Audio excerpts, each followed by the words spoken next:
Hello, hello. I think I'm live. Let me know if anything is amiss. Welcome, everyone. Happy Sunday to my fellow Australians, and hello to the rest of the majority of my subs in the US, which is Saturday night at the moment. So, okay. All right. Everything seems like it's going well. If you're here, as usual, during the stream, and you would like to ask me a question, please put 3 smiley faces like this example before your question or comment during the stream. So I see 3 smiley faces just before your comment, and I know, hey, that may be for me. All right. I just dropped a video last night that I did this week walking along a beach about giving up. And I want to have more of these kind of conversations. The conversations I have with my friends, people in my life, I'm always having the kind of conversations I have. I want to share them with you because they're the things that I'm most interested in. I can talk about some things that I've talked about before and I know very well, especially to do with men-women relationships, the things against us all and stuff like that, the challenges, the unfairness and all that. But yeah, I want to really make an effort because I really enjoyed doing this one on the beach. Just letting you know what's on my mind at the moment because I tend to have these kind of conversations with my friends, and I'd like to continue to sort of express those and get those things off my chest as well. Because I know there are a lot of people out there that would imagine they had a friend, they could have someone by their side walking along the beach or going for a jog or going for a coffee and then just shooting the breeze like that. So that stuff's good. And then you can hear yourself talking with the other person or listening and chewing on those ideas. But anyway, have a listen to this video I did about why I understand why guys and girls, but mostly from a guy's point of view, guys give up. There's a lot against them. A lot is hard. But at the end of the day, I think it's a way station. It's somewhere where you can, tie your boat and take a breath and regroup and get up. But I really don't think it's healthy at all. I know from my perspective, you kind of get a bit antsy and you want to kind of get up and move on again. So, and there's so many movies that we enjoy, whether it's Rocky or anything. The whole point is you get knocked down and you get back up. I know it sounds cliche, but it's admirable. There's the hero's journey. That's what the best stories that guys get inspired about. That's what they're all about. And you learn from it. You don't go ahead and, get knocked down the same way again. You do your best not to. But once you've been knocked down the same way again, there's something really, really liberating and clarifying. There's and literally people who box, guys who box, people say, why would you do that? There is something about the tactile nature of learning who you are through getting knocked down that helps you be taller and taller and bigger and better and wiser and more confident. Confidence doesn't come from... Confidence comes from experience. I understand how some guys who haven't had opportunities or they haven't left home or they haven't tried or whatever, it's very hard because you've got no context, that you have no history, no experience by which you can actually know to be confident. Because when people just say, oh, be confident, dude, it sounds stupid, and it is stupid because you don't have the evidence behind you to know what confidence looks like for you. You don't know what confidence feels like. I can't look at someone's life on YouTube or Instagram and know what it's like. Hi to the regulars, Neanderthal, Big Ol, Silva, David P, Christina. Yeah, all new regulars. So I wanted to talk about this. Partners, but especially I've noticed women complaining about their husbands and I'm sure guys as well. I tend to think that guys are more scared of their wives. I see them in gatherings and barbecues where, don't let the boss hear me. They're kind of afraid of their wife. And I notice and I hear from other women that women are just annoyed by their husbands. And I'm reminded of this. Where I work, there's a woman that complains about her husband and her daughter all the time. And I know part of it is virtue signaling. She gets attention when she makes herself look great and look at everything I'm putting up with. And everyone gives her sympathy to say, oh, poor you.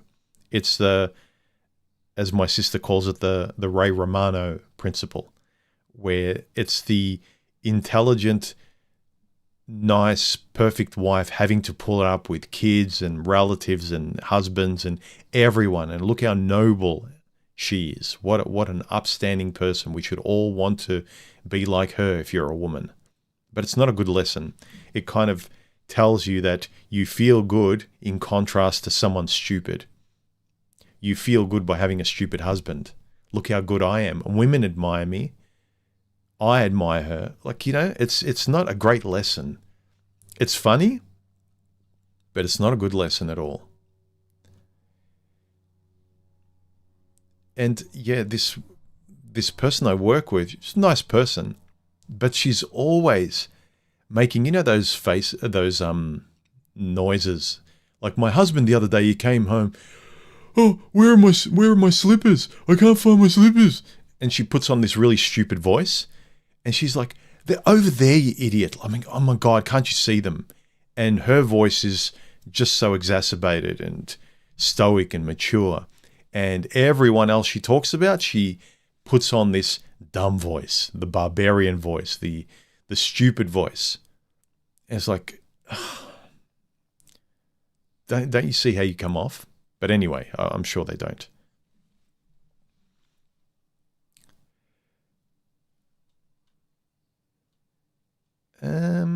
David P., how are you? He says, life knocks you down. How, when, and if you get up are choices, in my opinion. I mean, I've read some of David's comments, and I'm imagining, because there's a lot of similarities between what he's gone through and what I've gone through. Not exactly, but kind of moments and points and scenarios and lessons and being blindsided and realizing a thing and then getting up and always being aware of that thing, and that thing never affects you, or you see it coming a mile away. That stuff's really good. It's not good for bad things to happen to you. It's not good to be betrayed. But there's nothing more confidence building than, I mean, I don't agree with this whole, forgive your partner that treated you like shit, right? Like, I won't forget, but I'm not going to forgive you in the sense like, oh, you're a nice person, all well, we can be friends. No, I don't want to see you anymore, and I don't give a shit about what happens to you anymore. All the best. See you later. Don't talk to me. Don't call me anymore. You burn the bridge. But there's something really great when you don't just say it, but you really feel calm and you say, I don't care what happens to you. And even if they came back crying, and it's like, yeah, I'm happy that you apologize and stuff, and I wish you the best kind of thing. But it feels really good when you've come past it, where you've had bad things happen to you and you know so much more and you're calmer. And you notice when you talk to other people, they're going through the same thing and it might have happened to them as well. They might have been betrayed or they got their heart broken like you did 5-10 years ago. And you're really good now. No animosity. You even laugh at it.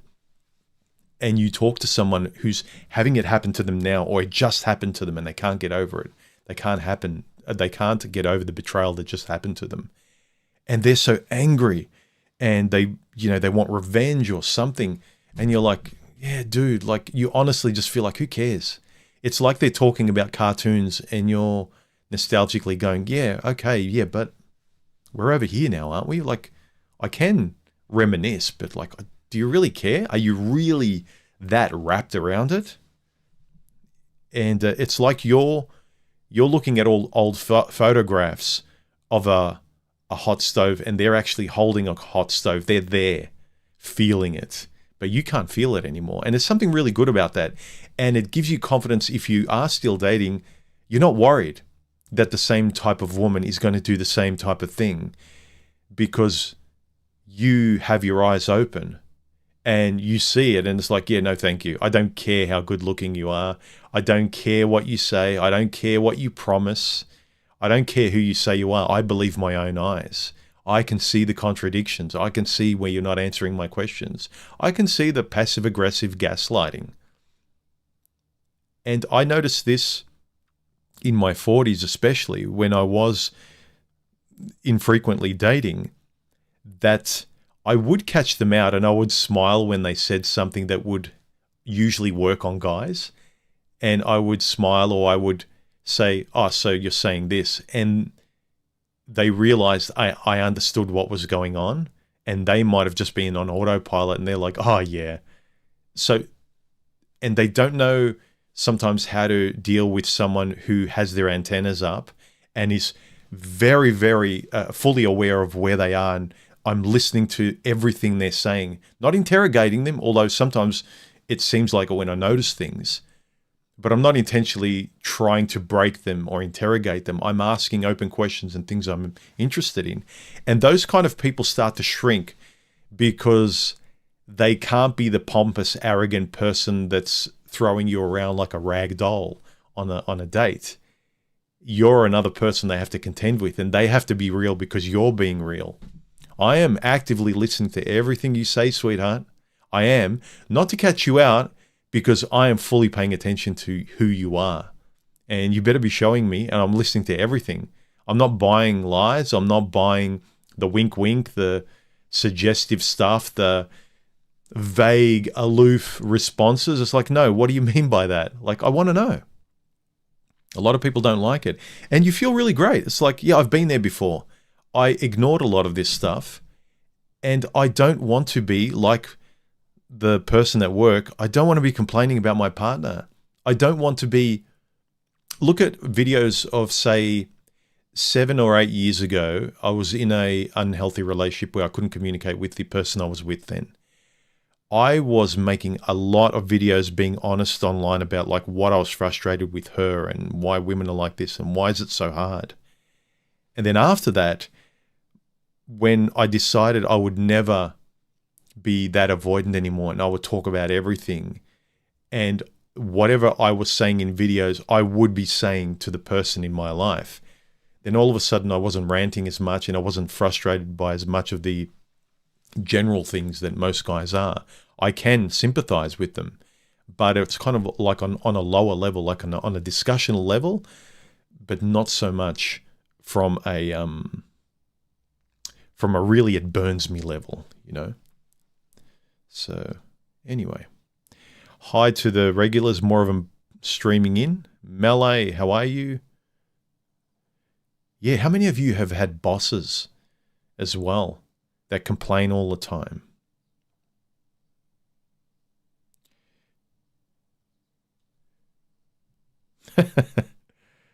Is the woman in the picture your workmate? No, it's just some random woman from a site of free photography on the internet. I've never been big. Look, I'm a semantics person. Sometimes a certain person word blocks me. I have never really liked, and I'm not on board with, you need to forgive this person that really wronged you. I can't. I'm sorry. Because it's like saying, it's okay. What you did is like, it's not okay. I'll let it go. I don't care. Good luck. See you later. I still have contempt for you and what you did, but I don't care. I'm not like living there in contempt, but like I don't respect you at all. And I'm not going to pretend you didn't do what you did. But a lot of people, when they talk about this new modern age, oh, you need to forgive them. You need to forgive yourself. No, sometimes you can't forgive yourself. You screwed up. Never do it again. You can laugh about it, but don't forgive the stupid mistake, because sometimes then it's okay, so I can do it again and I'll forgive myself again. No, this isn't church where you can do as much bad shit as you want and you just go confess to yourself again and it's all okay. I don't subscribe to that.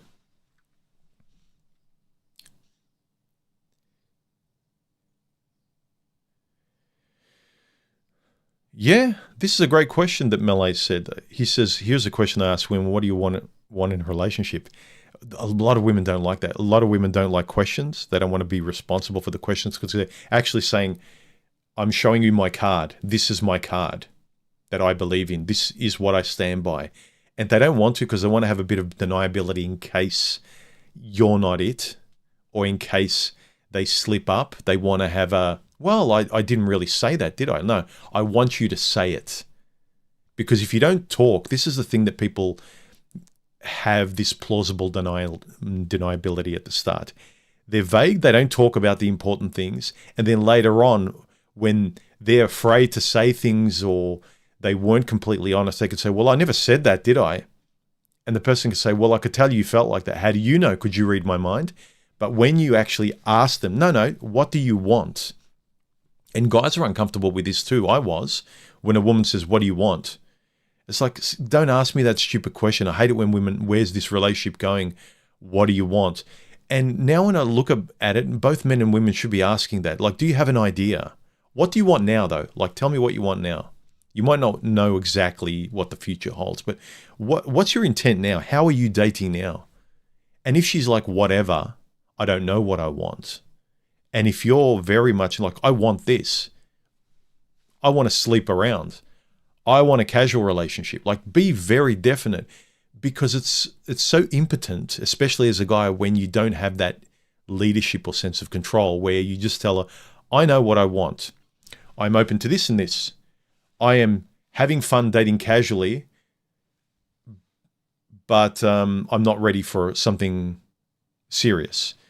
But you can't be in 3 different places at the one time and you're just waiting for whatever sparks your emotions, because someone can't trust another person fully that way. If I met a girl and she was in 3 different camps, it's that she doesn't have any principles. There's no values by which she's directing her life at the moment. It's like asking, what do you do through your week? I don't know. Whatever I feel like every day. What are you into? I don't know. Great. I have no idea what I'm looking at as a person. And as such, what am I committing to? Oh, guys never want to commit. To what? To what? To what values? To what principles? To what stamps that you put on, I want this, I want that, I want this. You could be wrong and adjust it and you're no longer into it, but stand on something. The powerlessness is the thing, man. Jeez. In terms of just say something. Tell people who you are and what you want.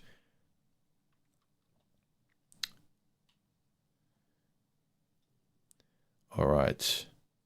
Remember, if you'd like to ask me a question, put 3 smiley faces before it, like this example here. And I will try to answer it as long as it's sensible and civil and polite. And we have people in the comments here with wrenches next to their names, and they will kick you off the stream and time you out, and you won't be able to type a thing if you act like a bit of a spurg. So let me see if there's any comments in the stream as we're going live before I get onto the comments in the community tab.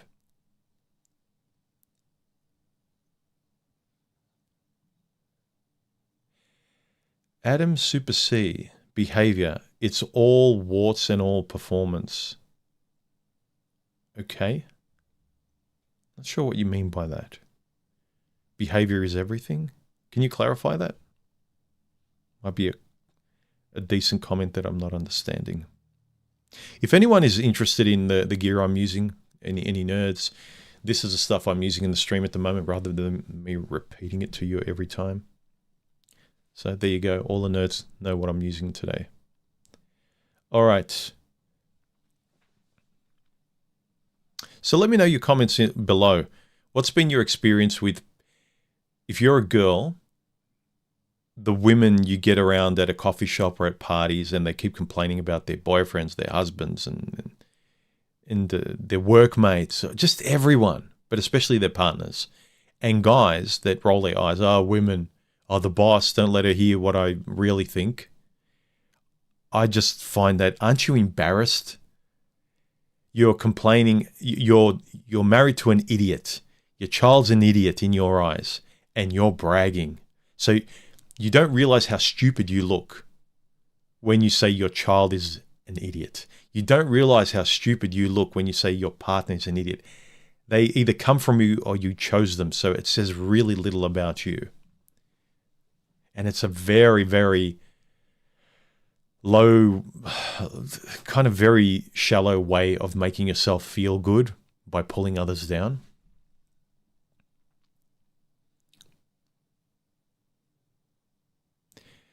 Christina says, I always wanted a husband, best friend, companion, lover, and kids all with one man. Ideally, I wanted to make a great life with a man. Yeah. I think the more you can express and talk about this with the person, don't keep it hidden. All of your wants and needs, let them out. I keep saying you need to talk about this.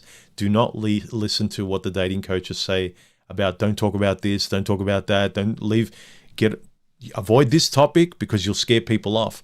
If it's important to you, just talk about it. If look, good or bad, right? If you're a woman that's got baby rabies and like you really want a kid now and you're dating with the intent to marry, tell the guy, don't play coy and calm. You're probably going to scare away most of them, but you're better off being honest than hiding it. Because that kind of hiding comes across from someone who's astute. The kind of person you want, the intelligent, sympathetic person that's paying attention to your body language, what you say and everything, like is really actively listening and paying attention to you, they are going to pick up and understand you, and they will understand your fakeness, your nervousness, and your contradictions. They really will. The kind of person you want will see through your lies because you hope they will. You want someone switched on. You want someone that understands you. All right. I don't think I see any questions or comments. Make sure if you put a question or comment to me, it's not just a random statement, but something that's useful to share with others on the stream. All right. Yeah. Melee said, if people get scared off, then let them go. Yeah.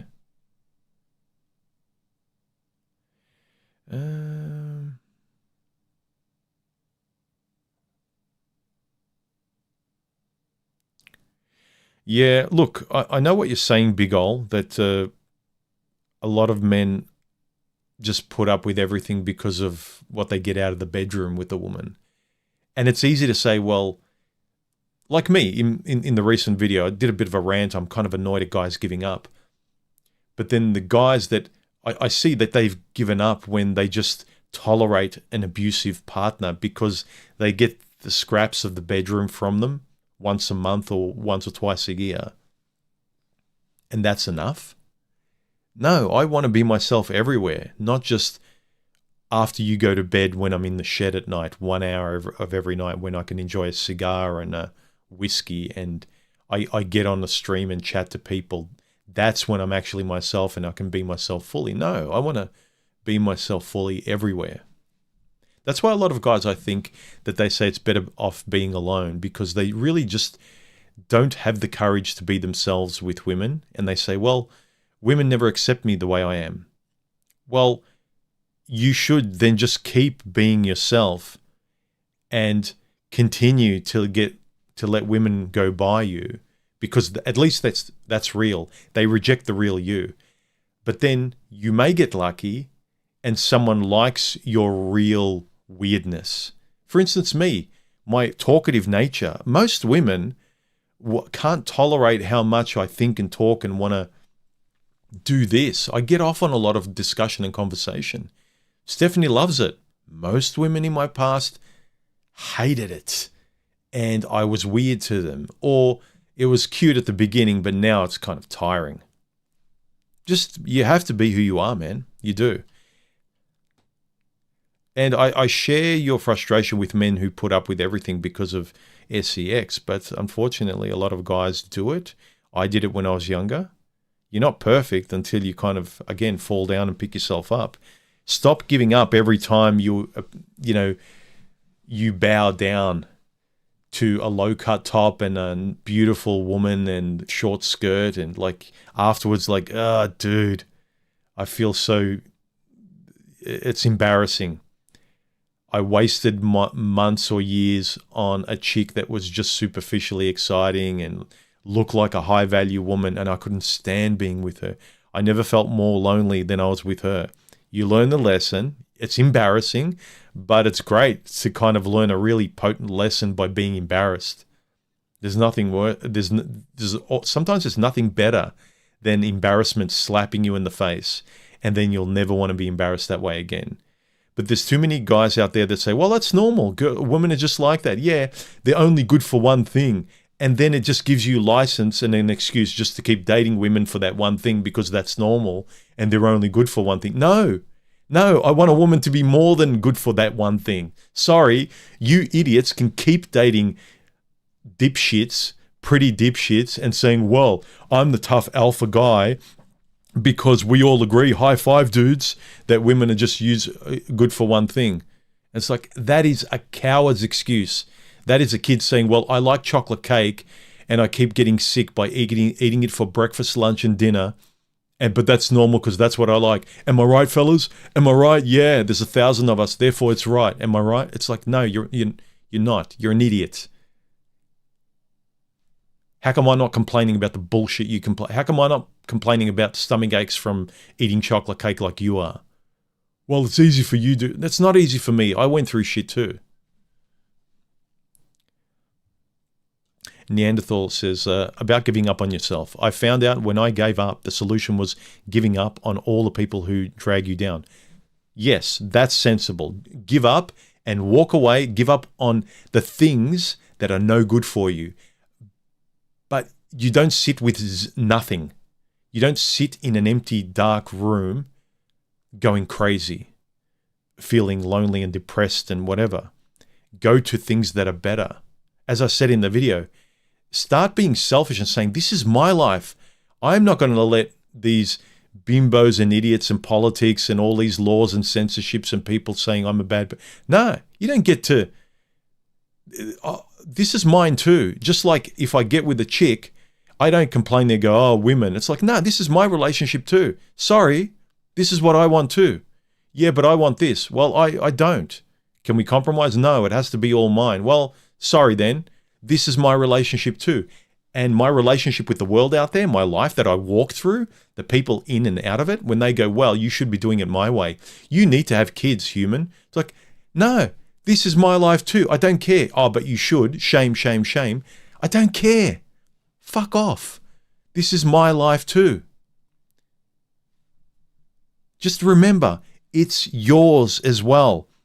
It's at least 50-50. If not, especially when you're own, it's completely my life, okay? It's rational, and it makes sense. It's helped me. He continues, most people can't leave their network. Why they let the wife mock them? Yes, you get a shitty wife where you don't feel good and you walk on eggshells and you have to repeat the same lines to keep your relationship from imploding. And I feel like there's pockets online, people in groups and whatever, they're a good bunch of people, but you can't talk outside the lines or your relationship with them will implode as well. Well, if I can't be honest with you and talk about everything, sweetheart or manosphere or wherever, then sorry, I will go where I can be free in my conversation. Being free in your conversation, as long as you're polite and civil, is what everyone should be trying to do. Because it means you can explore, grow, fine-tune what you think. But if you're shamed by your group or your woman or your parents or your whatever it is, if you're shamed by whatever you're tied to, and they don't allow you to just freely express yourself politely, then you know that you're being used. You know you're a doormat. You know that they can say whatever they want. They can even be rude. You're not being rude, but they have full license to say anything. But somehow you don't have a license to just be decent and have a say. Well, at what point do you say, fuck that and fuck all of you? Seriously, there's a point where you use those words because this is my life too. This is my relationship too. And if they spurg out, it's like, so I don't have a say. Is that what you're saying? I don't have a say in this? And they'll be like, because they know they're being stupid. You do have a say if you're with someone. Or you can say to your parent that's forcing you to do something or live a certain way. So, Mom, Dad, so you're saying that I can't make a decision in my life, that I have to make your decision. Is that what you're saying? That I have to be your child and make your decisions. So if I screw up, if it doesn't work out, you're going to bail me out and you're going to deal with her or him or the decision. Like, I don't have to deal with it. You can deal with it, whatever happens. And they'll be as well, yeah, then shut up. I'll listen to you until you start acting like a child, shaming me. I get passionate about this because this is the road to you standing up for yourself. It is your life as well, or your life completely. It does never get below 50% at least. When someone's taking so much that they get to 50 and they keep leaning on you for it to be less than 50, that's when the horns should come out. That's when the survival instinct should come out. Prince Revolver, he says, is it normal to not want to hear yourself complaining? There are some days I can't be asked to listen to my own moaning, let alone someone else's. Yeah, I suppose. There's sometimes you really want to just let it out, like my last video where I was on the beach. But that was a bit of fun, and I was trying to... it was kind of scripted as well, that I was working off a semi-script, but as long as you're doing it where you don't look like someone that needs a straitjacket, but only you can tell. Some people even think that your legitimate grievances, if you say it calmly, is still you complaining. Some women, if a guy has any concerns or legitimate complaints, it's like, oh my God, it's so off-putting. You know how unsexy you look when you complain or you don't do what I say? Oh my God, it's so like, you're not getting into bed with me. It's like, so I can't stand up for myself. So every time I don't do what you say, it's, yeah. Anyway.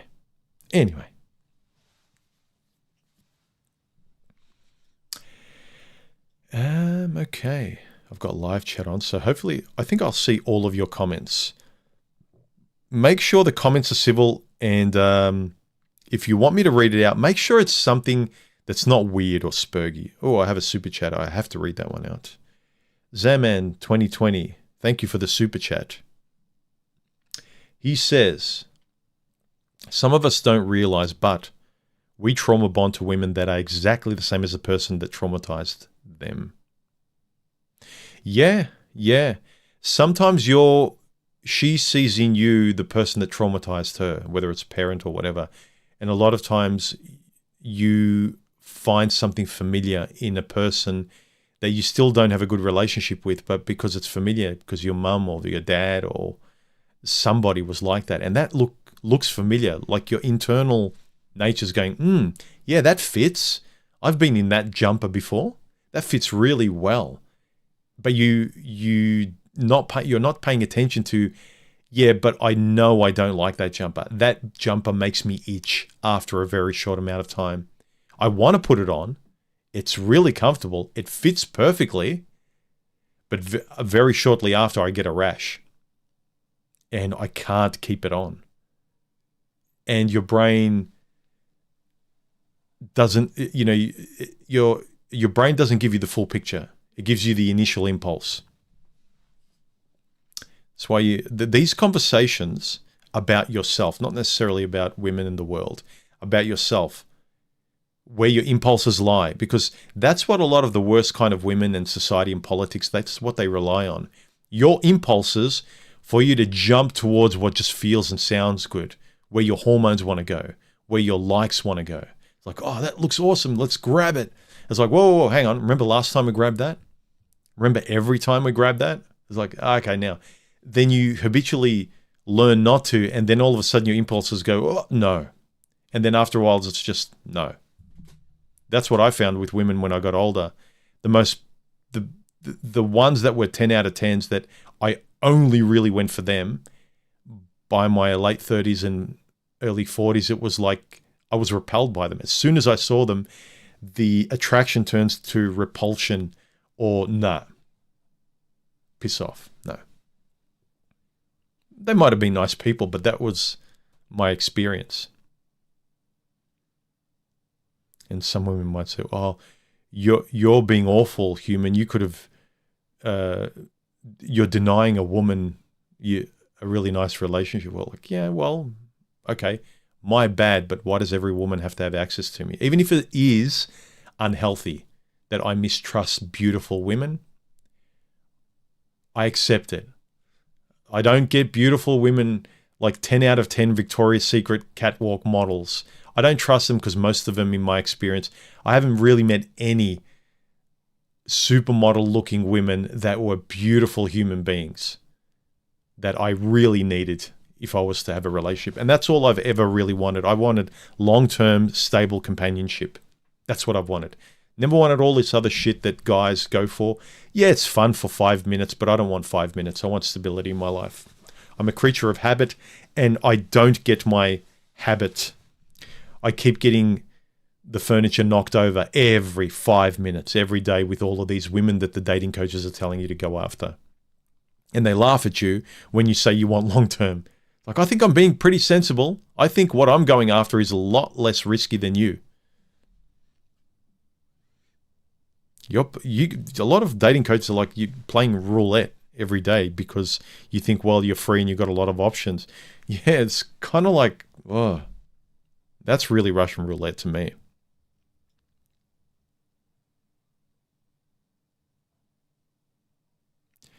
Big Ol says, have you ever noticed that complaining about your partner is a uniquely female trait? I've heard guys as well.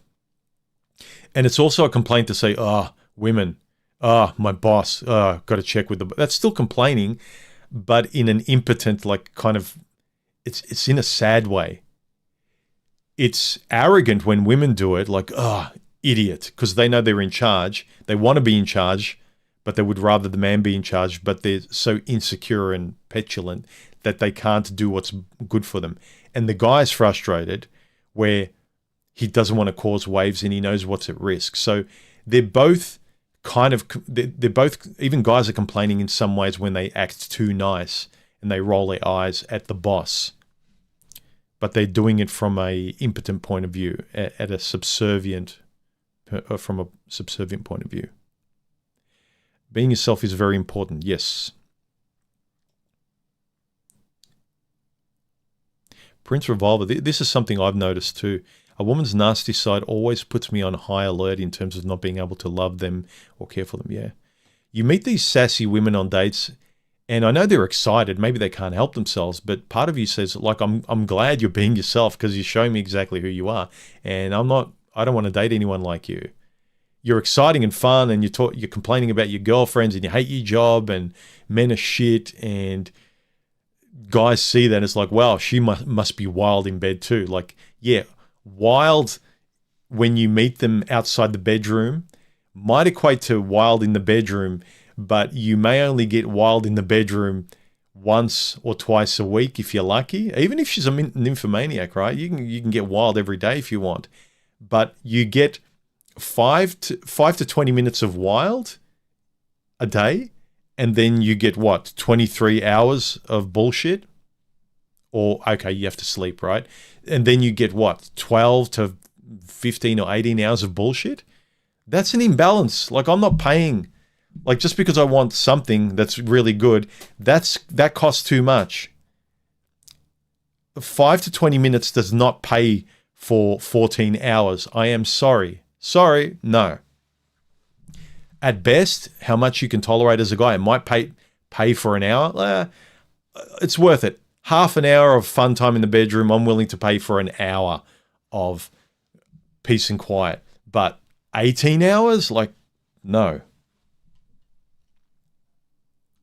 William says, there is a point where you aren't led around by your little head. It's bittersweet when that happens. Yeah, but it's also, I don't, in some ways, someone says, well, would you want your libido back the way you were in your 20s? It's like, no. If I had to choose between that and this every time. This every time. If I can experience that, and you can put like some sort of barriers around me that I can't get through and can't make mistakes. Yeah, but a lot of guys can't. The hornier they are, the less they can trust themselves. Even the most intelligent guys, which is, I think, why some of the guys that are more intelligent saying, I just avoid women, because deep down they know that when it comes to a pretty girl, a low-cut top and a short dress, skirt, their brain switches off. The intelligent part of them just disappears. And then once they're out of the bedroom, then the light switch comes back on. It's like, oh God, what did you do? I'm sure it's like intelligent alcoholics or writers that drink. It's like they get drunk and they're embarrassed and they have to write about it. So it fuels you, but it also embarrasses you as well.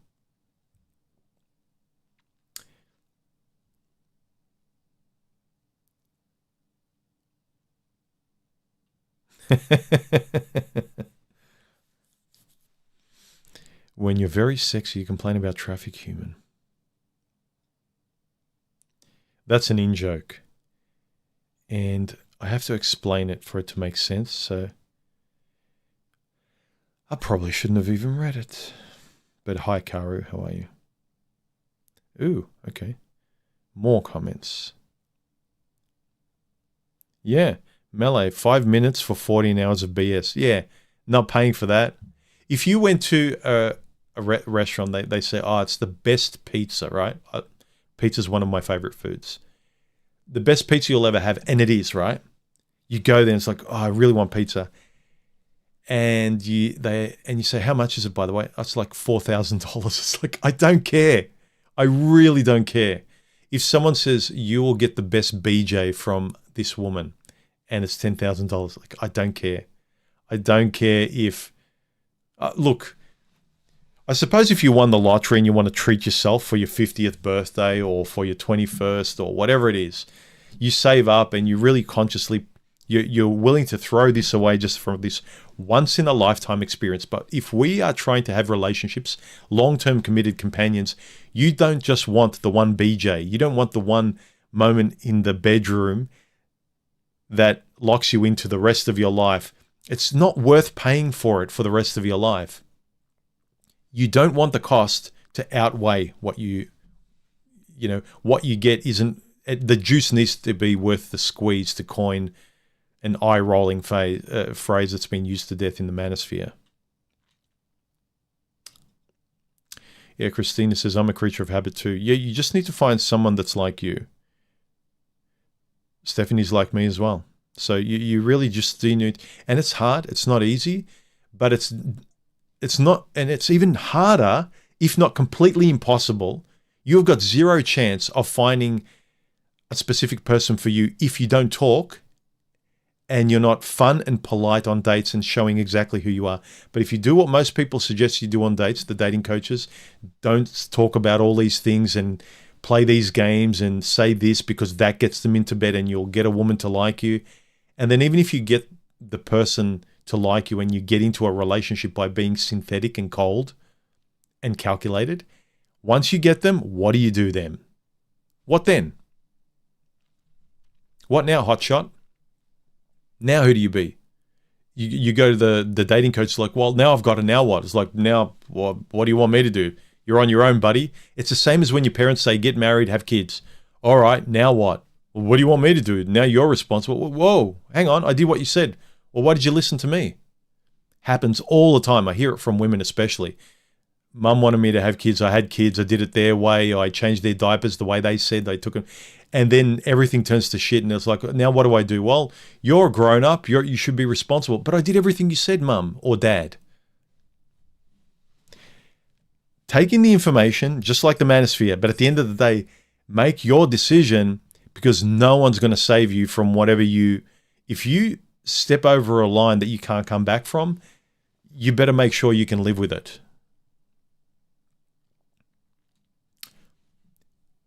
Symmetry Bruce says, did you ever have a complete communications breakdown, like you can't even agree on what each of you said?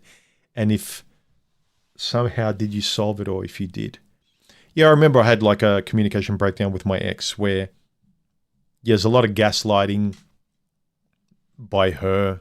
I'm being objective. I'm trying to be reasonable. I did a lot of shit, and I blew up and yelled at her because I said something, and then she responds in a way like I didn't say what I just said, and I have to repeat myself.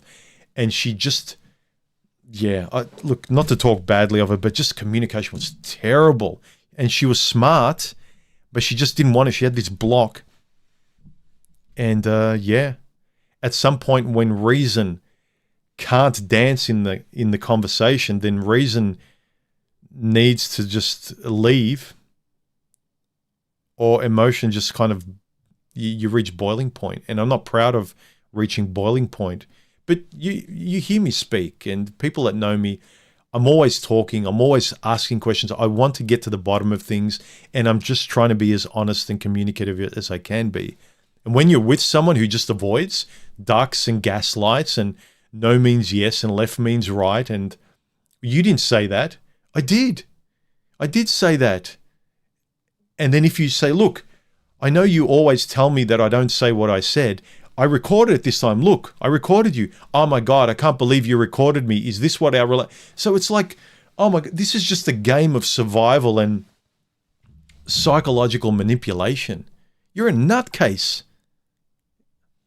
There is nothing more frustrating than you can see the scared little girl underneath it all, but she's just wrapped herself up with just manipulation, lying, just to survive. You can tell.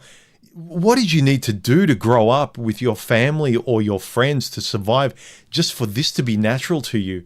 You got a smile on your face and you just deny reality and you don't listen to a word I say. And we can't have a conversation to meet anywhere in the middle. It's frustrating. You just have to walk away, or sometimes you blow up, I suppose. At least drunk riders could make some bank out of their escapades. Yeah, they didn't have great lives, but we benefited from some of the work out of drinking. So, yeah, there is that, I guess. All right, let's read some of the comments. Let's go to the browser here.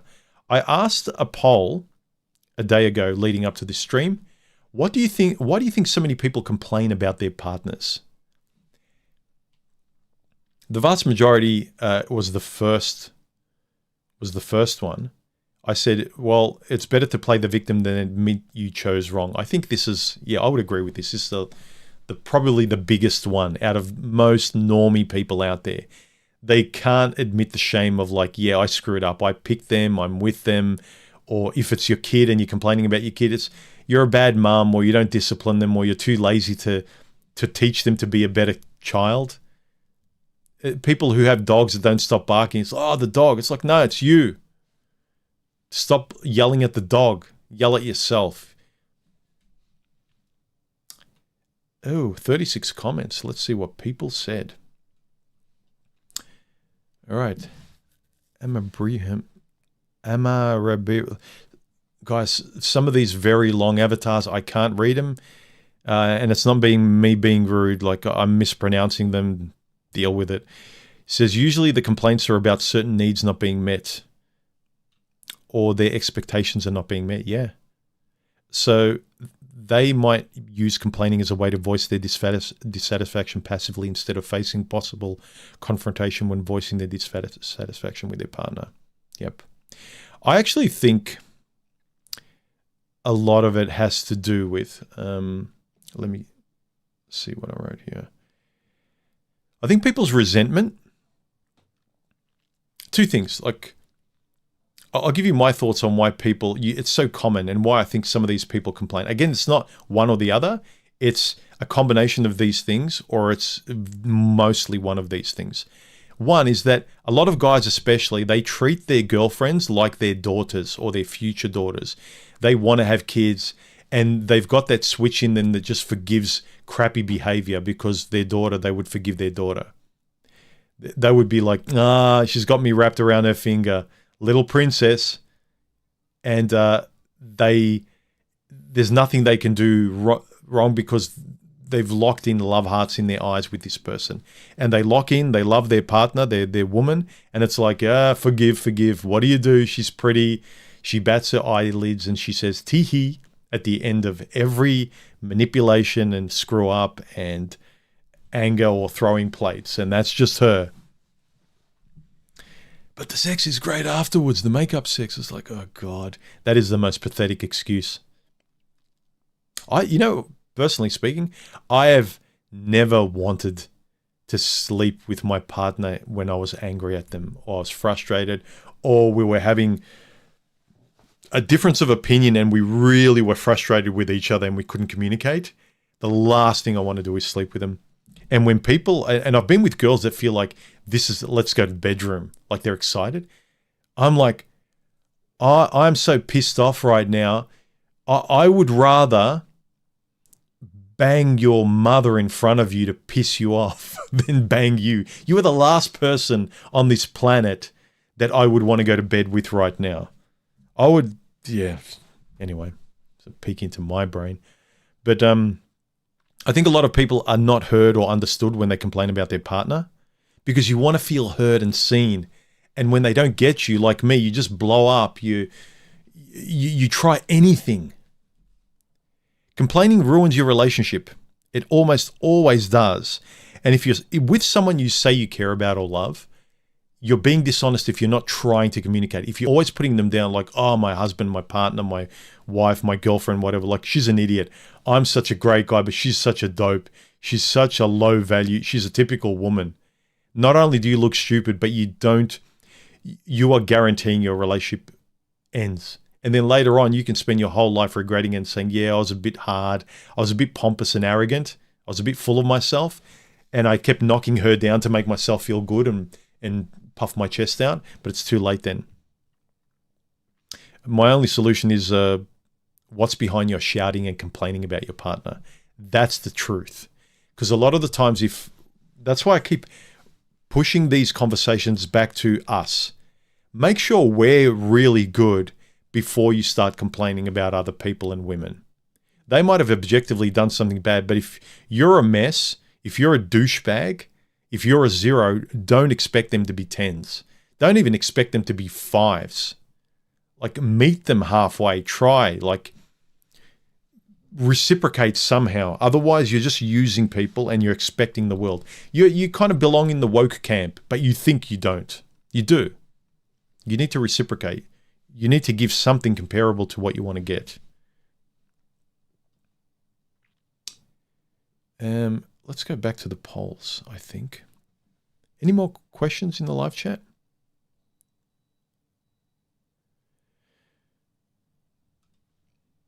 Yeah, Symmetry says absolutely the same with me. When she was smart, that made it even more infuriating because that usually don't happen when it did with Vengeance and she knew better than myself. What I mean, yeah, isn't it frustrating? I've noticed that you think, well, I not going out with bimbos because we've got nothing in common and you can't talk reason to them.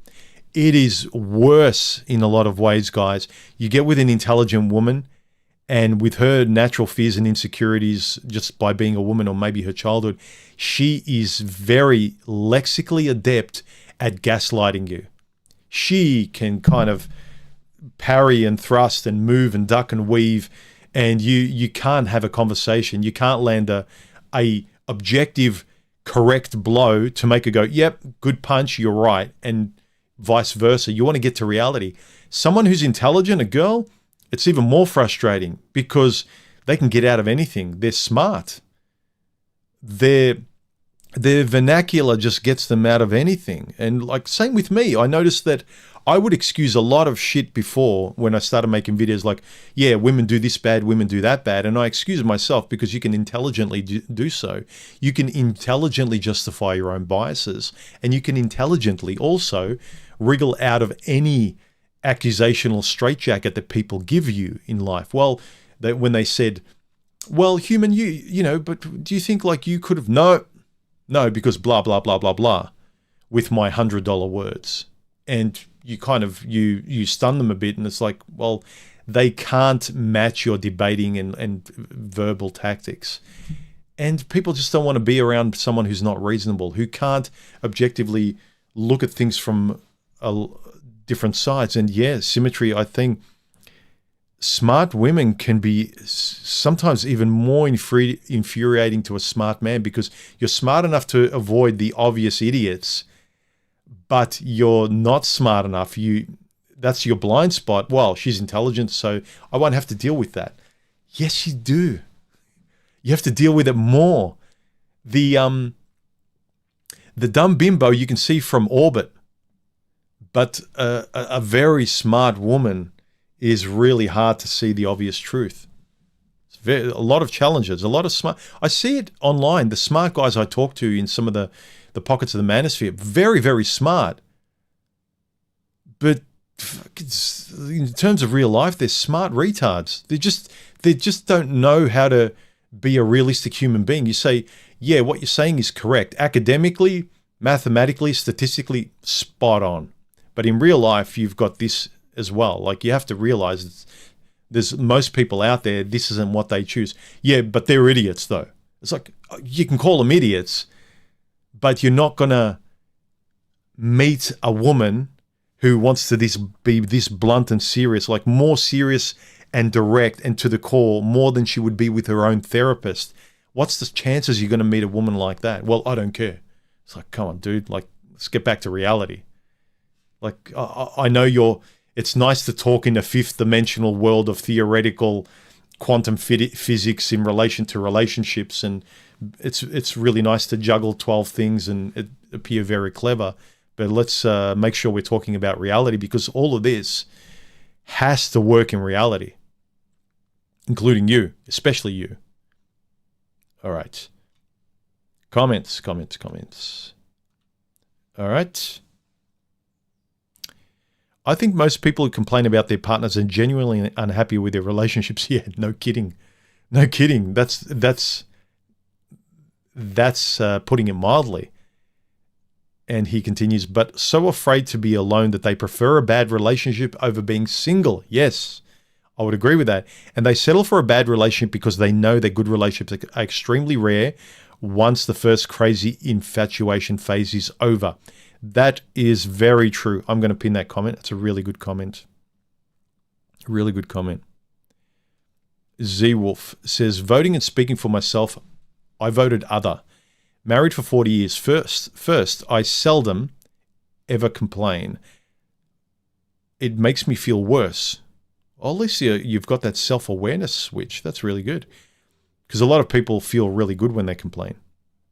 But it's a really respectable and noble trait to realize that within yourself. So good for you. He says, second, I got legitimate reasons for being unhappy with my relationship, which I've become more aware of as I've become more self-aware. 3, I have strong need to grow and evolve beyond these unhealthy patterns. Yes, I had that as well. I just could not ignore that itch that I don't like this. This isn't good. I'm not proud of this. I want to get better. I want to grow. I want to go further. And other people just stifle you and chain you to their childish dogmas.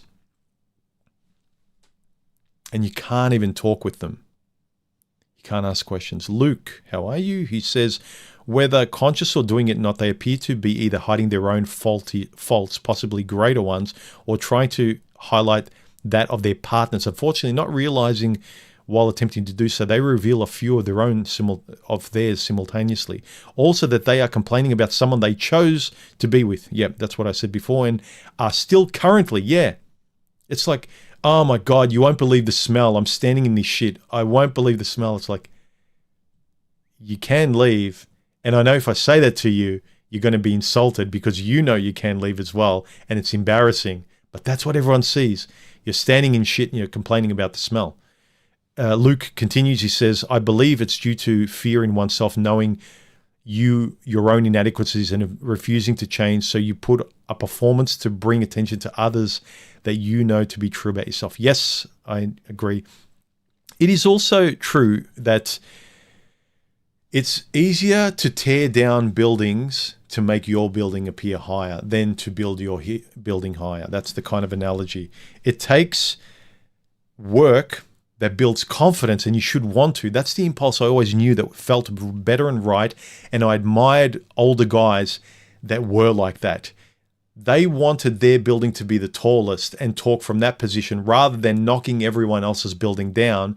And there's the only building that's standing and saying, look at me, aren't I great? And that's what a lot of these complaining women and some men do, but mostly women, when they complain about their kids and their husbands and workplace colleagues and bitches and friends and backstab, all that. You are a coward that doesn't want to build higher, so you knock everyone else down. It's fine to point out people's faults, but not in that childish way where you make yourself feel taller by knocking other people down. And I think most guys that value and know what honor looks like don't respect that either. Prince Revolver, thank you very much for your super chat and continued support. He says, I've noticed that men tend to be more positive and women tend to be more negative. You can even adopt the negative qualities of your partner. I've dated women who have depression, anxiety, it suffocates the relationship. That's interesting. I've noticed that too in the past, where because you like them, you start adopting some of their negative traits to sympathize.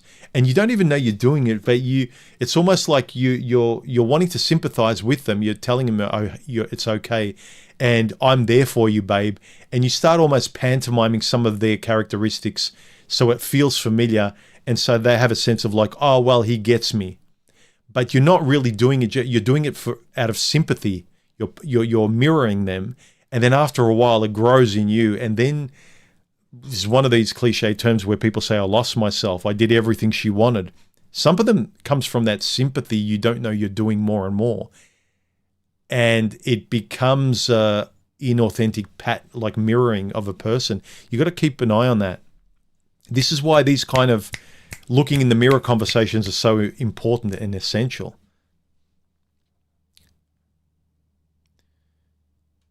Where are we? Come on. Symmetry Bruce says, that's kind of where I ended up on when we split. Her intelligence gave me more elaborate ways to lie to myself, while a more direct woman has to address reality rather than dodge it. Yes, that is a really... You don't notice it until you experience it.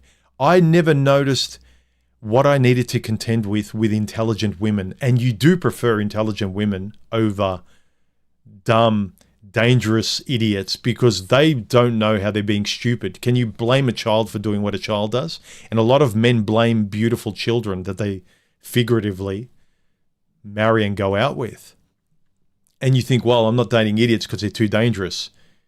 You know, they will sperm jack me and tell me that I lied about wanting to have kids, and they change their mind, and they just... Dumb people are led by their emotions, and you say, so I'm not going to date emotionally led dumb people. I'm going to date an intelligent woman that's not led by her emotions. But if she's verbally sophisticated and really skilled at using her intellect and brain, she might not use her emotions. She might be protecting her emotions with her PhD level prefrontal cortex that is like Yoda.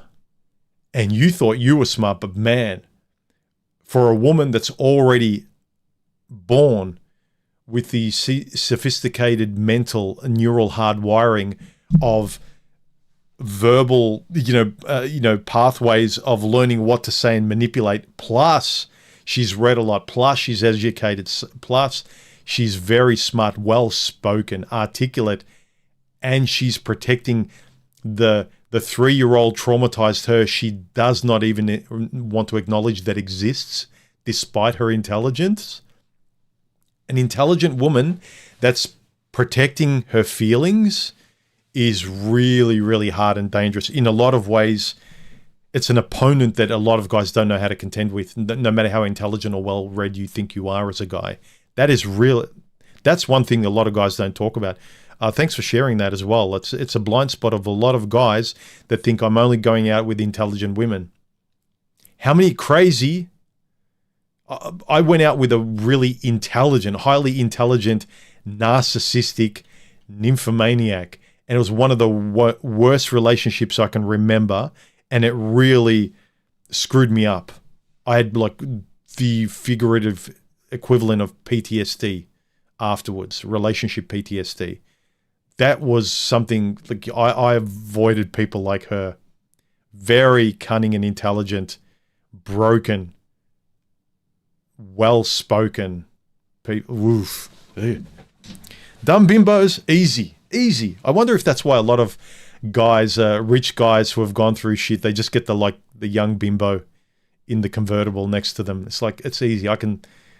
Yeah, she's mildly hard work, but it's kind of like if any of you play basketball, it's like I'm Shaq and yeah, I'll let this little chick try and post me up. Who gives a shit?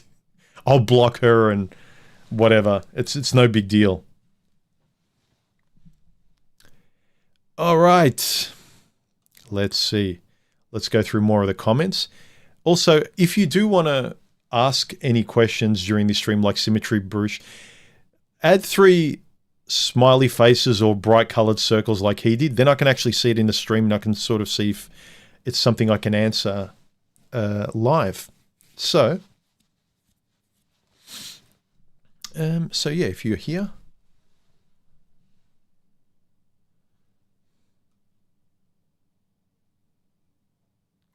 Zaman, he says, I complain so much about being betrayed. Ooh, why is it not focusing on me?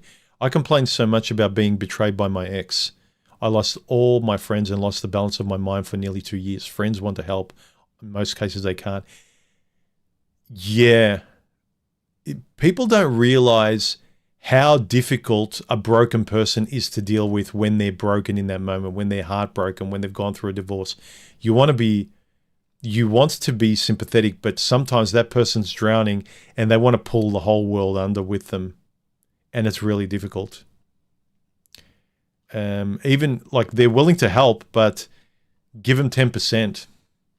Sometimes we don't realize how difficult we're being, how heavy we are for a person. So is complaining really not you not happy with yourself and don't know how to change it? Yeah. Sorry, as cliche as it is, most of the problems, and including the ones I've talked about, most of them are yours. Most are. Once you accept a situation, you have to deal with unfair behavior, rude, betrayal, cheating, whatever, over and over again. You can be as nice and forgive and forgive and forgive and be the better person all the time. But at the end of the day, it's what you accept. If you never knew it, you didn't see it, and you innocently, honestly, it wasn't that you were ignoring it or trying to excuse bad behavior or excuse a girl that acted like a petulant little child, but you honestly and objectively, you had no idea. That's different. But most problems lie with you. Most problems do lie with you. And as soon as you accept that, and I'm not saying to unfairly accept bad behavior from other people, but going into anything, the conversations you have with yourself, what you believe, what your ethics are. If you're a guy that always is the victim, is like, well, nothing I do matters and all women are it's kind of like, well, you've just by default not wanted to take responsibility for anything. You don't even want to take responsibility for avoiding all the women you believe. You're still, trying to date them and bang them and like coming back with these stories where you're great because all women are the same. Don't touch the hot stove. If you believe every stove is fucking hot, I don't care about your screaming and moaning that every stove you touch is hot because in your world, every stove is hot. In my world, every stove is not hot because of what I do before I touch a stove. There is a difference. All right, comments.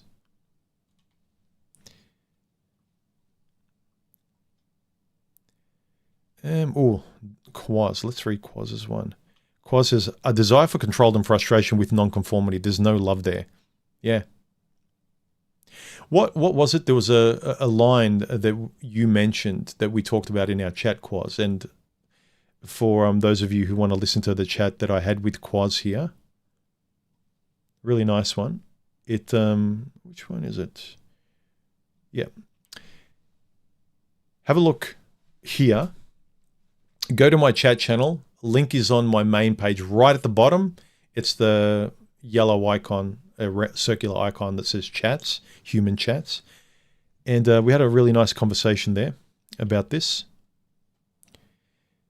Quaz says, desire for control. Yeah, and the line I think was, when you don't know how to relate and you don't know how to love honestly, you don't see yourself, you don't see the other person, all you've got left is power and manipulation. That's the only tool that works. So if you don't have the person, relation, then all you've got is power. Do what I want, I'll get something. I want something, give it to me. Whereas the other thing is cooperative. The other thing is a feedback loop. The other thing is a tennis match. 736 says, it could be unmet needs or standards or living caused by a lack of honest communication. Again, communication, I agree. Communication just makes everything so much more real and understandable. Not these vibes and when they say this, they mean this, and the 3 signs to look out for women. I don't care. Nothing beats communication. Nothing beats a smile on your face and just asking an honest question. And when the person across from you is offended by just a legitimate, honest question. So have you been married before? Do you have kids? Oh my God, that's a bit personal. So how old are you? You don't ask that. Well, why not? You can ask me anything. What have you got to hide? Well, I don't think it's proper. It's okay. Just, there's nothing wrong with honest questions, really. You know why? I'll repeat, because it's my life too. And the moment you accept that, well, she doesn't have to say this, she doesn't have to be honest, she's just a girl. It's like you're just saying it's this relationship, and by extension, you in the relationship with her, your life is hers. It's not your relationship.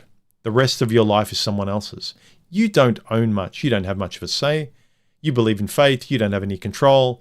Why bother? Blah, blah, blah. Keep rolling down that bullshit hill, which I don't.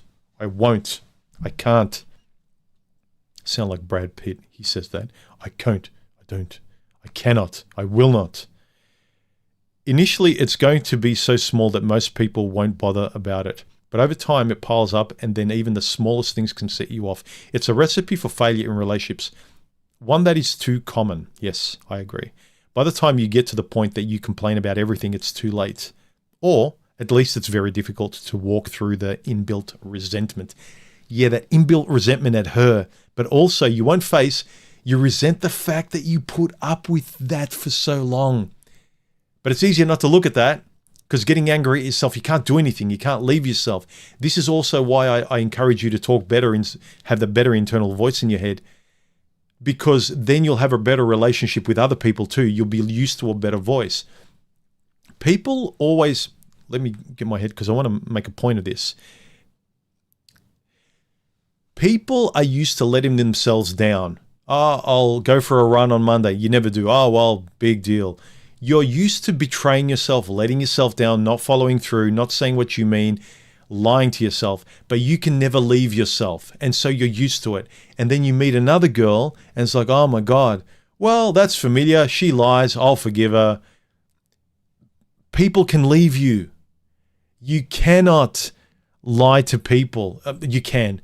But when you start not lying to yourself, then you also, when you're used to that vocabulary, that relationship, then you can't accept lying and gaslighting and not saying things because you start being honest with yourself, and then you need that with others. You have to. You can't accept anything else. And you feel in conversation on someone on a date, you notice like, that's the old pattern. That's not real. That's not the conversation I'm having now with friends and myself. This is the old these are the old games. These are the old gaslighting. You know what I mean? The more honest you are with yourself, you are used to seeing what that language looks like. You see that animal. And then when you go on a date with someone or you talk to someone that is the car salesman, that's the avoidant person that hasn't addressed their childhood and their fears, that cannot be open, and all they have is strategy, manipulation, and power, and gaslighting. It's like, I know what this is. This isn't my language. It's not my language. But the more honest I became with myself, different kinds of people, they don't have to be like me. But I can understand and I can recognize honesty. And that's a big deal. When you're not honest with yourself, how the fuck are you supposed to know what honesty looks like and what to trust in a woman? If you think that, oh, I do these pickup lines and I got this strategy and I get the girl and therefore I should be able to trust her. It's like, can you really? Can you? I don't think so. But when I can trust myself because I'm honest with myself and I know what it sounds like when someone else is honest because I know the language, we're playing the same music. Oh, it's kind of like you really get into classical music and then you talk to someone who's really into classical music and then you play and you show you can play. Here's my violin and they played the cello. It's like, oh, I trust I trust my own ears, my own eyes, my own rhythm. This is real. I get it. I'm not imagining things. But when you just pretend to talk about classical music, when it's like, yeah, I can, but I don't, I stop playing. You know, I don't want to show off in front. Like, yeah, I don't want to. I feel like you're putting me on the spot. It's like, nah, I don't buy it. Sorry, you're lying. You're lying.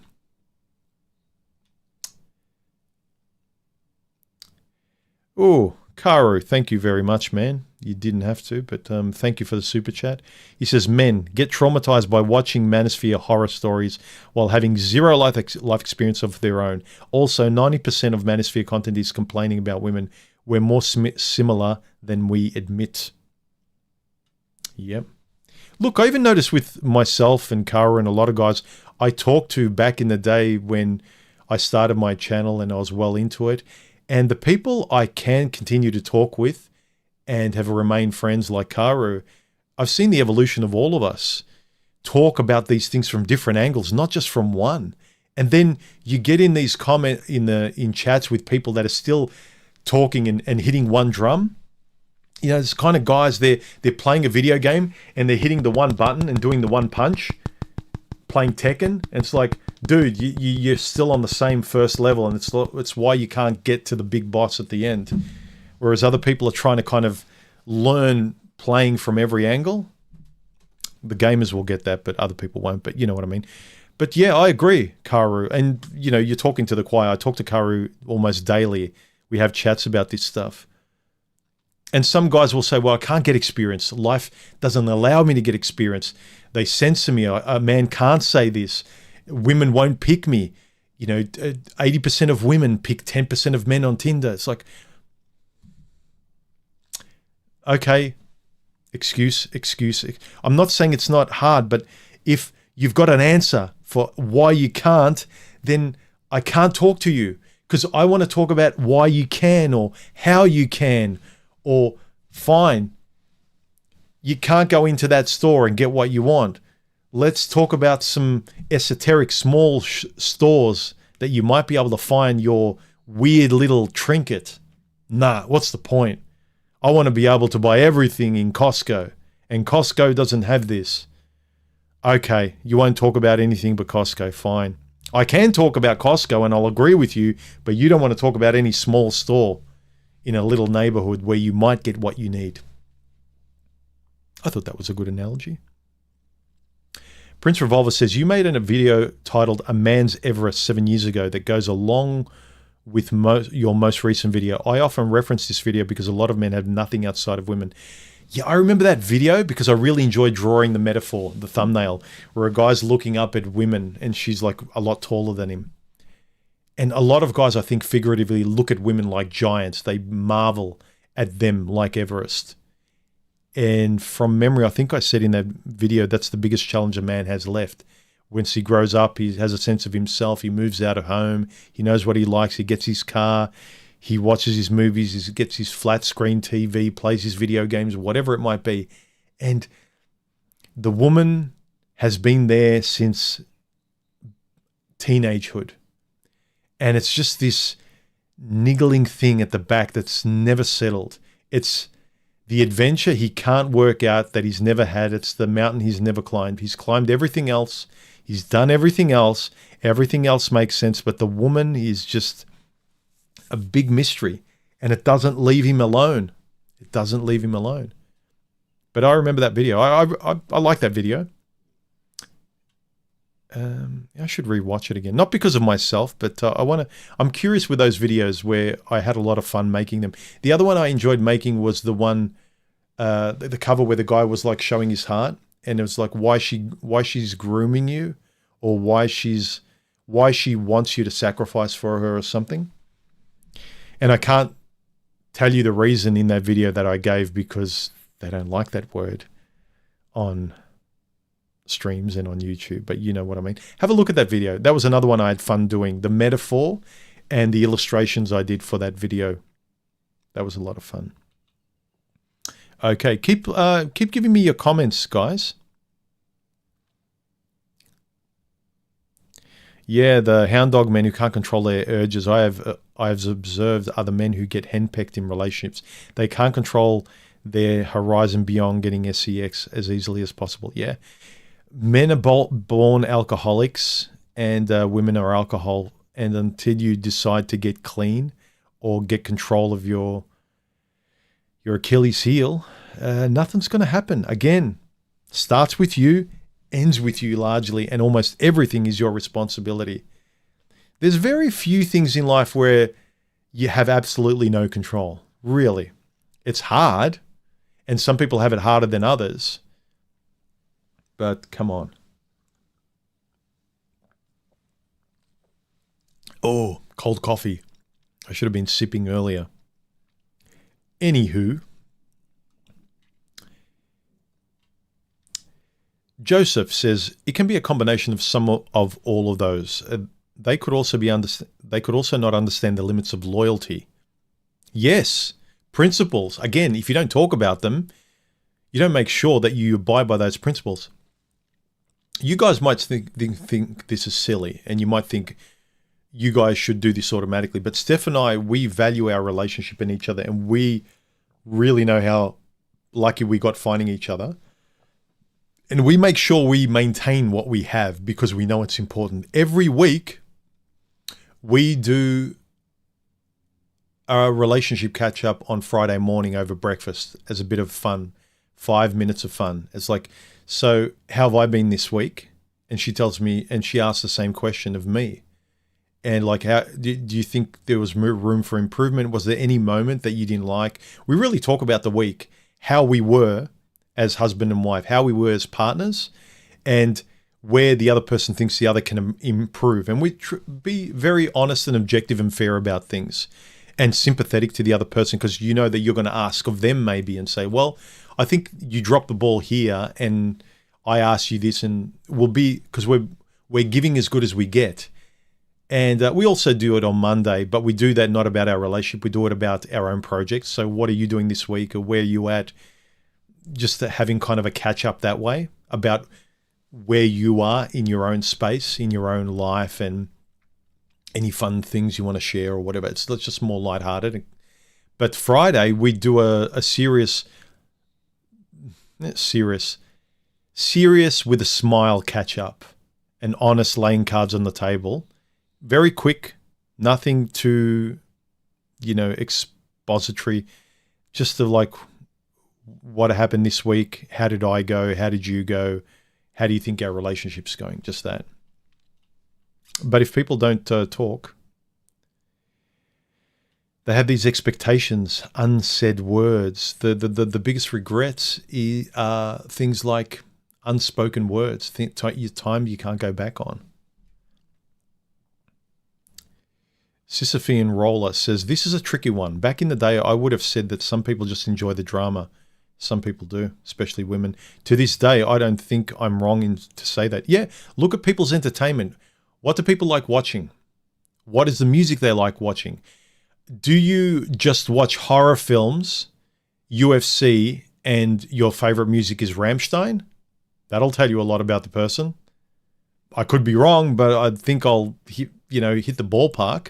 Or does the person like classical EDM, relaxation music, meditates, they're vegetarian? You know what I mean? Like a congregation of traits and what you're into, what you watch, what you listen to starts to give you a picture of the person. Like, you know, a chick with tats up her neck, you know, I'm pretty safe in saying she's not a virgin. Don't stereotype. You can kind of judge, but nothing clarifies things with more than conversation. Talk will let you know the reality of things. I don't think I'm wrong in saying that, but I've come around on the issue, and I think it boils down to how they were treated growing up. Yes. Watch a recent video I did. I might show it. Not the recent one, the one before that. For part one of a multi-part series I want to do about our blind spots, why love is hard for a lot of guys. And I intentionally say love because I'm not talking about the guys who just want to bang chicks and hook up.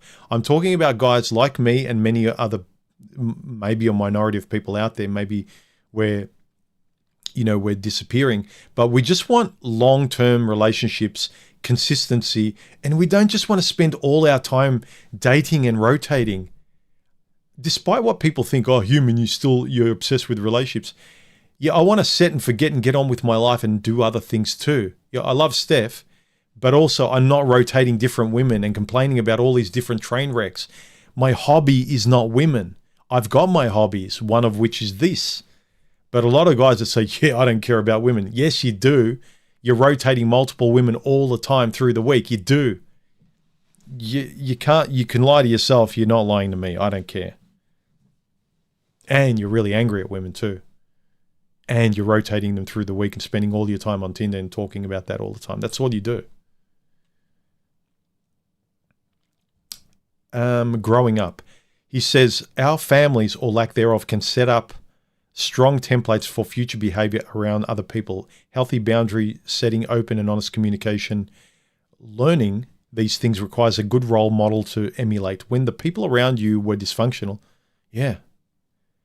You as a kid, you can't help your environment if everyone else around you is crazy dysfunctional and no one's mentoring you in a healthy way, which would make you be a proud person growing up. Everyone looks crazy. And that's what you're clinging to for survival. Like, yeah, poor kid in that environment.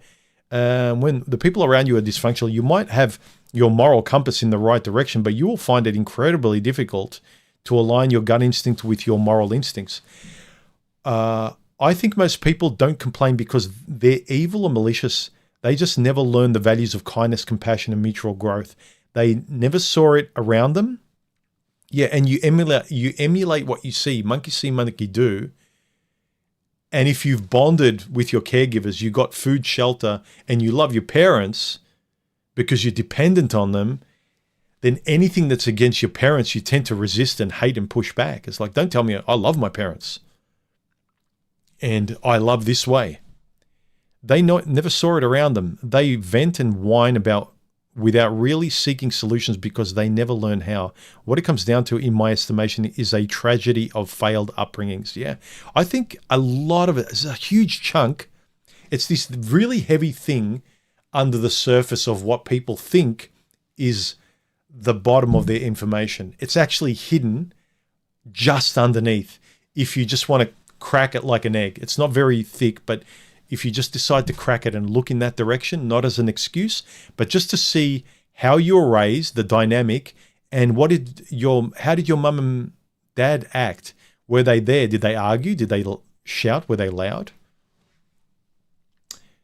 I think I've got another super chat. Let me just quickly have a look.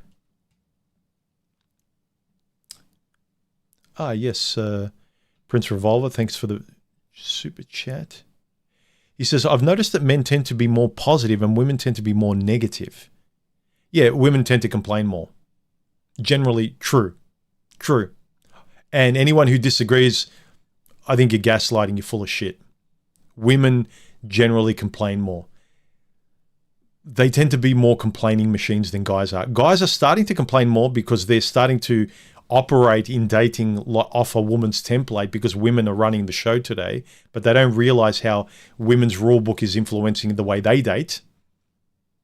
They're like, well, if you did that, you do that, how do you like me doing it? or it seems to work, so I'll do it back to women because it's their language. Yeah, no. Stop complaining. But women complain more. Yeah, I would agree.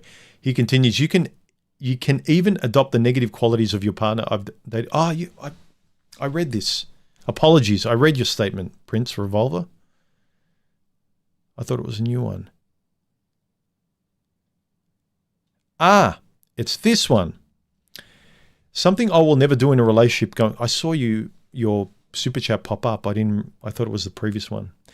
Something I will never do in a relationship is going forward is having most of our conversations through text. Yeah, don't do that. I still can't understand even my good friends and families sometimes because I think it's negative or positive. Yeah, make sure you clarify things through chat. Even my online friends, they send me a message. I'm like, I don't know what they mean. It could mean this or that, or I have no clue. And when I talk to them online via voice, it's like, no, I didn't get it. I saw it this other way. I'm glad we explained it in a real relational conversation. He says, I remember during a breakup, an ex called me and I thought, why couldn't we talk like this? Yeah. How many people, I wonder, they ghost and break up via text and they do that coward's way of communicating or disconnecting and they bump into each other years later and one's married or they've moved on. It's like, yeah, hi, how are you? Yeah, water under the bridge, it's fine, I'm not angry. Yeah, what happened then? And they'll say, I did this and I meant this. Oh, I thought you meant this, that's why I broke up with you. Oh my God, no, I thought it was because of this. What do you do? Do you try and go back? Can you? Because you can't. Even if you're both single, I think the chances of going back to where you started because you both that is like, ugh. That is bittersweet and stupid.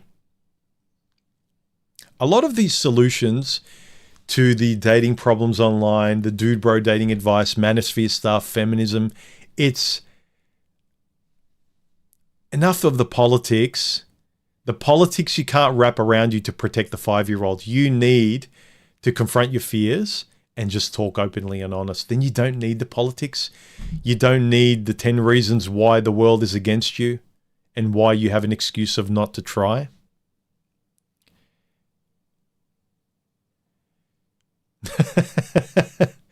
Yeah, you got double the money. You did. I read your comments out twice. Hey, Boffin, how you going? Okay, let's see. Daniel left a comment.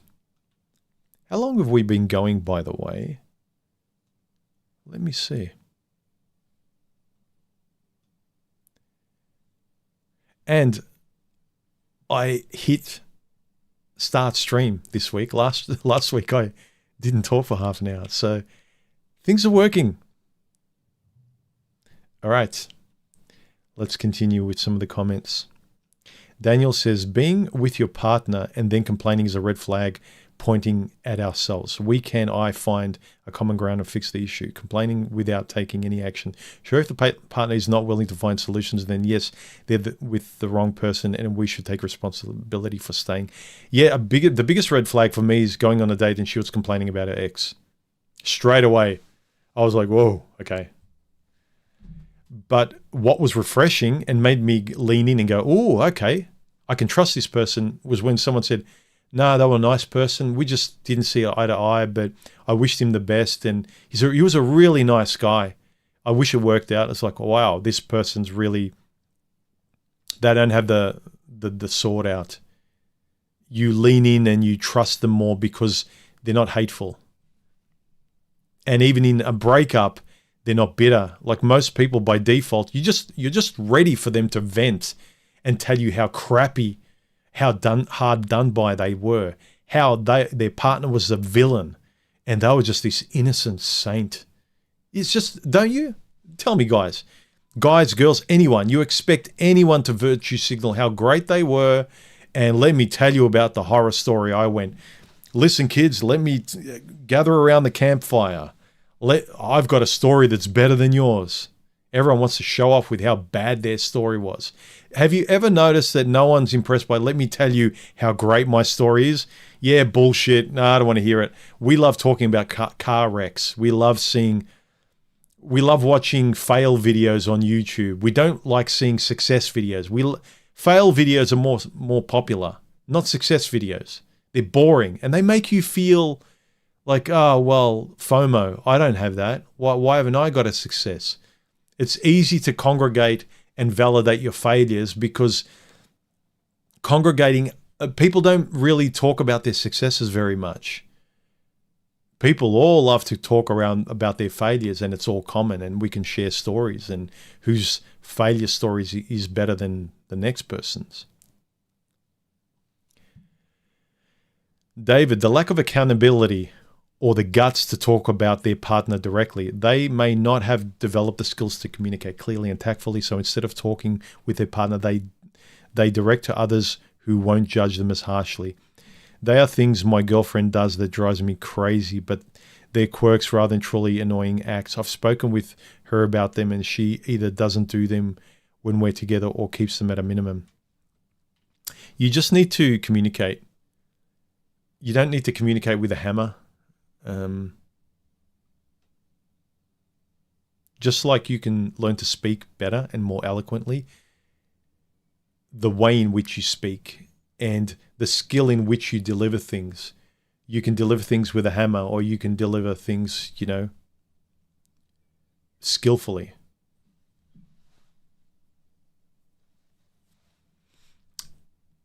Kim Lawson says, people either cannot get their partners more self-aware and accountable, or they themselves are not self-aware enough to, and learning into a tendency that we all have every day, which is to focus on the negative and see the glass half empty. Odd sentence. I kind of get what you mean, but it's a hard sentence to read. Sorry, Kim. Unresolved issues and frustrations. Yes, better to play the victim, full stop. Yeah, easier. Yep. You get attention. Knock every tall building down and you're the tallest one standing, and everyone looks at you and says, wow, yeah, aren't you tall? It's a strategy, boffin. It's complicated, real complicated. It's as complicated as what you want to make it. It's also like if you decide that relationships are complex and women are hard work, then they will be. But if you say, as Tim Ferriss coined the phrase, what would this look like if it were easy? If you have that mindset, like, okay, how am I going to be? Like, how am I going to treat myself? What would this look like if it were easy? What would relationships look like if it were easy? Too many guys say, well, relationships that the easiest are not having them. High five, bro. Yeah, great. That is just low. That's not a sophisticated answer. That is, you're trying to talk physics and someone's saying, well, look, the apple fell. Physics, give me a PhD. It's like, nah, dude, nice try. Nice way to enter the conversation, but this is a skillful conversation. Yada Yada says it's a strategy to obtain more and more resources. It's a way of playing, perhaps. Thunder Zephyr, because one estimates their efforts for more than they are worth, and the inverse for everyone else's. Yes. It's about the complexity of relationships, especially with a woman in modern times. Then it, of course, depends on what they complain about. Yeah. What did I write? True. Okay. Peg, how are you? She says, all of the above and more. Perhaps they have a lack of communication, conflict resolution skills, mutual respect, and cooperation with their partner. What part of each plane contributing to or unresolving the issues? We only get one side of the story. Some people might be fishing for answers, guidance, blah, blah, blah. Enlightenment perspectives in regards to similar situations, experience and approach in a positive growth kind of way. Others may be deafened, blind, and bitterly hardened, being so immersed in their discontent and contempt for others that they may feel they broadcast their dirty laundry. Misery loves company, and they are recruiting. Commonality, validation, looking for answers, blah, blah, blah. It depends on the person, conversation, attitude, aptitude rising to make Brevity, Peg. Brevity. Some people just want to be heard. I can talk. I waffle on as well. Have they heard what they have been saying? Have they looked in the mirror? Bashing, complaining about your partner to others is sort of a reflection of the person doing it. I agree. Yes, yes. I was going to say something. Forgot. Something you said. Blinded, hardened. Yeah, all of this. It could be this. It could be that. It could be that. I get it. Yeah, it could be a lot of these combination of things. But the only way you know is to ask. Oh, my partner, this, terrible. Yeah, but why? What happened? What, like, you just drill in. It's like, well, what did you say? Well, did you say anything? No. Well, why didn't you say it? Like, you can get that. So it could be a multitude of things. And people love to, oh, that's right. This is what I wanted to say.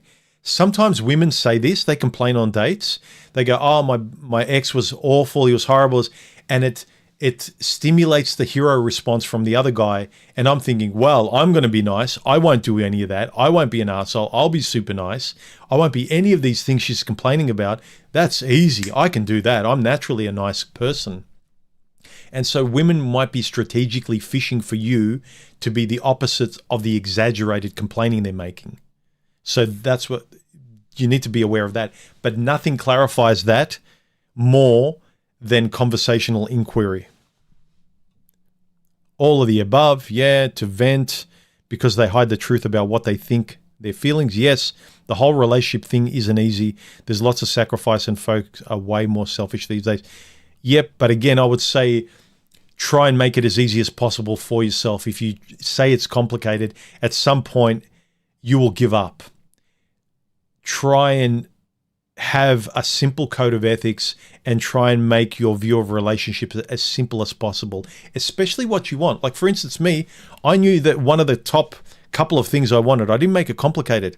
The next person, if the only way I'm going to be open to a relationship with the next person before I met Stephanie was that she's got to be kind.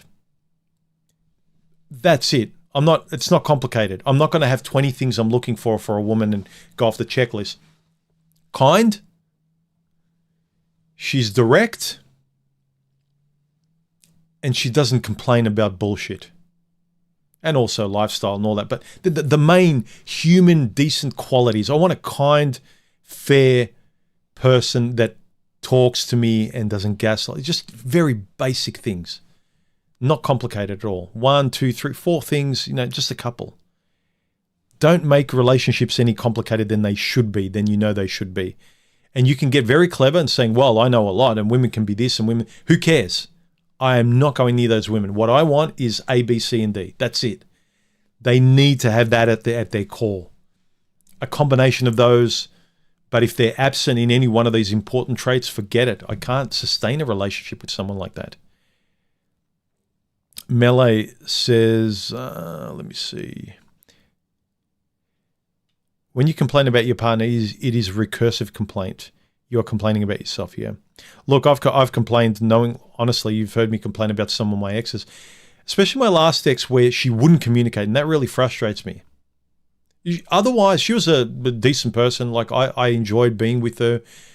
She never treated me negatively. She wasn't angry. She didn't yell at me. It wasn't a lot of bullshit, but I just really couldn't get her to be honest about the things that really mattered to her, her inner world. She just had this really big block and she was defensive, and I wanted to do this and she wanted to do the opposite. I tried to join her in intimate parts of her brain and she would push me out straight away. She was very defensive, and I knew it came from a lot of things she was afraid to show. And no matter how much I did, she just put up this huge wall. So it's not like I'm angry at her. It's like, why? Why? You could have any guy if you just didn't have that stubborn thing in front of you. Just lay down your sword, lay down the shield. Anyway, fire hose. Lack of knowledge of what to do and lack of motivation to do what it takes for things to change. Yeah. People/women. Yeah, it's a bit reductionist, but yeah, mostly women. Mostly women, I'd agree with you. But let's not be glib. When we make fun and LOL, oh, it's just women, LOL, human. You think that men are at fault, LOL. It's like, It's a surefire way of you to be miserable, be operating in with a bad set of ethics, and for a very shrewd woman to take advantage of you because you think you've worked life out. You're a master at life, and you can't look at things from different angles to make sure that you're seeing reality in 3 dimensions. A lot of guys in the manosphere look at life 2-dimensionally, arrogantly 2-dimensionally, and then they wonder why from another side they get screwed over. Oh my God, like why I don't have any friends, I can't sleep, my health, the system. It's like you're living in 2 dimensions, dude. You're living in a confident, or even 1-dimensional way. Well, there are responses here. Yeah, there were a few here. I put a post down. Yeah, out of this post, the example of I can't stand my husband's personality. A lot of these women complain, and Luke says, well, you shouldn't marry to him and wasted all his time as well as yours too.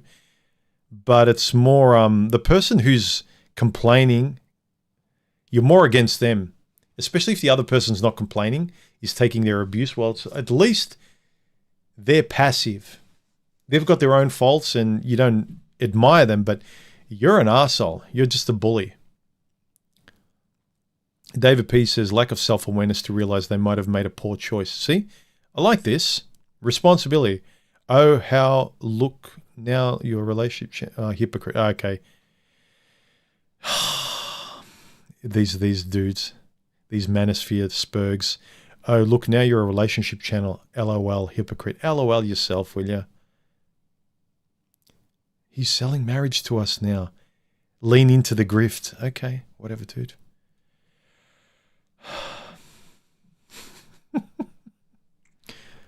I don't care. You don't care about men. Yeah, I don't. I don't care about guys like you. I really don't. Don't have time. Sorry you didn't have a good childhood. Maybe didn't have a father. Tough times. I don't care. If you're going to be impolite, you're going to be rude, can you blame me for not caring?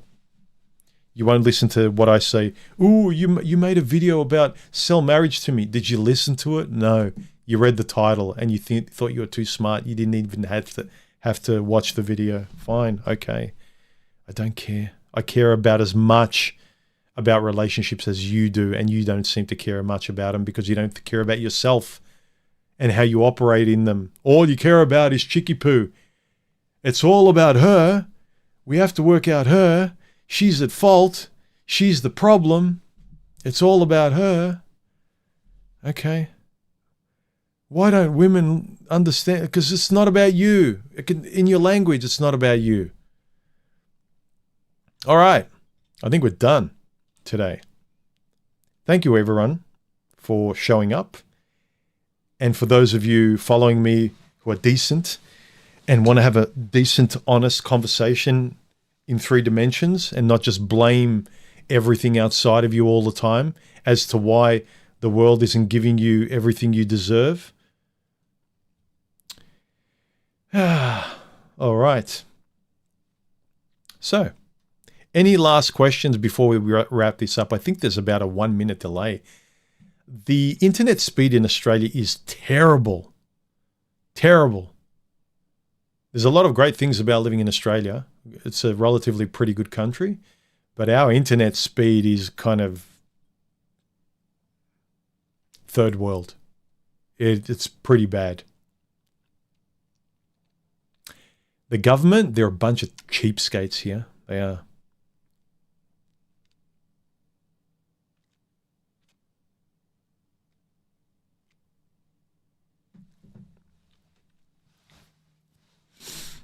Yeah, I'm not selling anything to anyone. These guys that think I'm a grifter. Silver Ogre says, proof they didn't watch the videos. Yeah, they don't listen to you. This is the frustration. I say words and they're like, so what you're saying is, it's like, no. What I'm saying is what I'm saying. Oh, what your video said was, it's like, no. Not even the title. You inferred something from there. Like you've got your biases and you can't even see it. I can't help you. I can't get through to you with language. You're not listening. Oh, women never listen to you. You don't listen. You're dating the kind of women that are like you, and then you're complaining about the loop.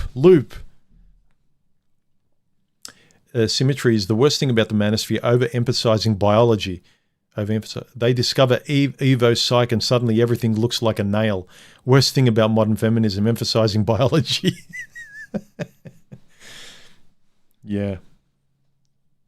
Yeah, it's amazing how until you start having just basic, general, responsible, fair, philosophically reasonable discussions and get away from this theoretical university political stuff and you're using science and stats to bolster your biases, you don't realize how easy it is if you just are honest and real about it and use the stats where they can provide some help and they can actually be useful ethically and you can use them in terms of solutions.